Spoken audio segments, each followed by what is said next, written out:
Intra party elections अपनी जगह हैं, इलेक्शन कमीशन ऑफ पाकिस्तान को सिंबल दे देना चाहिए।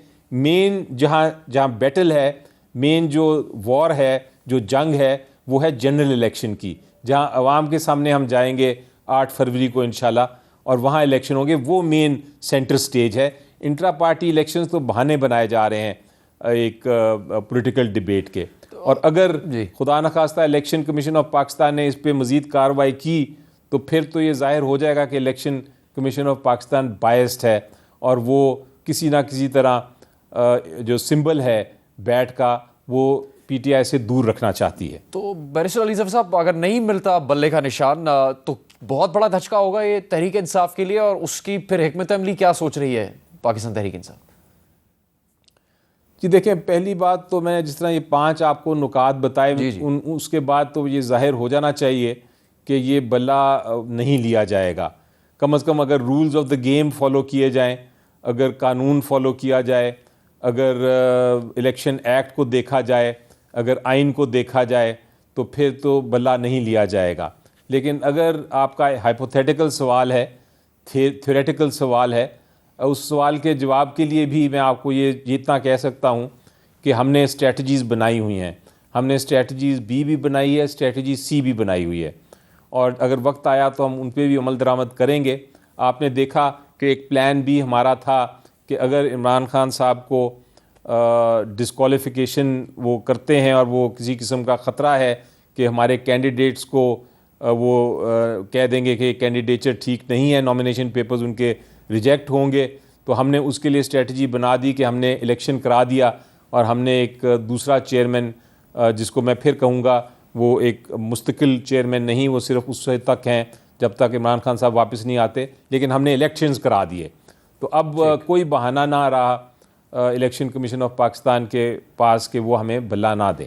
बैरिस्टर अली ज़फ़र साहब, अगर बानी तहरीक इंसाफ के केसेस देखे जाए तो साइफ़र, तोशा खाना, 190 मिलियन पाउंड केस, गैर शरई निकाह समेत कई मुकदमात का सामना है इस वक्त। चूँकि आप उनकी कानूनी टीम का हिस्सा हैं, सीनियर मेंबर हैं, सबसे ख़तरनाक केस कौन सा साबित हो रहा है कानूनी चैलेंजेस के हवाले से? देखिए, मेरी नज़र में जहाँ तक अगर आप हक़ाइक़ देखें, इल्ज़ामात देखें और फिर उसके बाद देखें कि वो इल्ज़ामात के ऊपर हर केस के जो इल्ज़ाम हैं उनके बेस पे उनके पीछे कोई शहादत है, कोई एविडेंस है, कोई कानून है, तो मैं कहूँगा ना एविडेंस है, ना कोई शहादत है, ना कोई कानून है, ना वो कन्विक्शन हो सकती है आइन और कानून के तहत। तो इसलिए वो उनकी कानूनी तौर पे कोई उन किसी भी केस में कोई फ़िक्र नहीं। लेकिन फिर हम ये सोचते हैं कि कई बार ये भी होता है, देखने में आता है कि लोअर लेवल पे आपको शायद इंसाफ नहीं मिलता और इसलिए आपको फिर हायर फोरम पे जाना पड़ता है। जैसा तोशा खाना वाला केस है कि तोशा खाना वाला केस मेरी नज़र में बेबुनियाद केस है, लेकिन कन्विक्शन हो गई।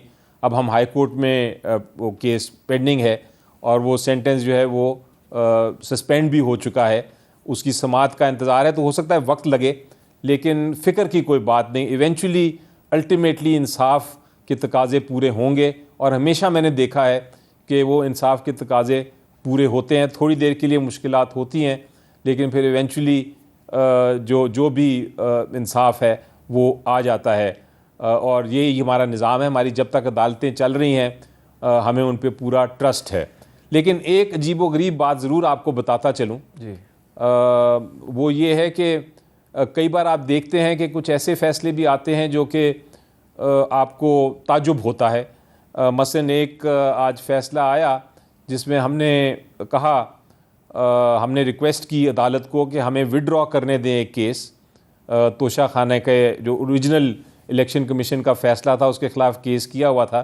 हमने रिक्वेस्ट की कि हमें विड्रॉ करने दें क्योंकि हम हाई कोर्ट लाहौर में चला रहे हैं केस और हम वहाँ चलाना चाहते हैं। लेकिन हाई कोर्ट इस्लामाबाद में उन्होंने कहा कि नहीं, हम आपको विड्रॉ नहीं करने देंगे, हम आपको केस वापस नहीं लेने देंगे, हम आपका केस सुनना चाहते हैं। तो ये एक अजीब सी कानूनी पेचीदगियाँ हैं, लेकिन ये आती रहेंगी। बहरहाल जब तक कानूनी पेचीदगियाँ हैं, कानूनी मुश्किलात हैं, वो तो हम कानून के दायरे में रहते हुए जैसे आपने हम मुकाबला करेंगे। कानूनी मामलात की बात की, जो मुस्लिम लीग नून है वो ये दावा कर रही है कि चौथी दफ़ा वज़ीर आज़म बन जाएंगे नवाज शरीफ। कानूनी तौर पर वो बन सकते हैं अगर उनकी पार्टी इंतखाबात में कामयाबी हासिल करती है, चौथी दफ़ा वज़ीर आज़म? जी देखिए, उनके सामने दो मेरी नज़र में हर्डल्स हैं या दो मुश्किलात हैं। एक तो ये कि वो जो दो केसेस उनके हाई कोर्ट में जो अपीलें पेंडिंग हैं, एक में तो बरी हो गए हैं वो, दूसरे में भी उनको बरी होना है इससे पहले कि वो उनकी वहाँ से जो नाअहली ख़त्म हो। लेकिन दूसरा बड़ा मसला उनका ये है कि एक सुप्रीम कोर्ट की भी जजमेंट है, पनामा केस जिसको हम कहते हैं, उसके अंदर भी वो ताहयात नाअहल हुए हैं। उसके काउंटर करने के लिए, उस चीज़ से निकलने के लिए एक कानून साजी की गई थी, और वो कानून साजी में कहा गया था कि वो नाअहली जो है वो 5 साल के लिए होगी।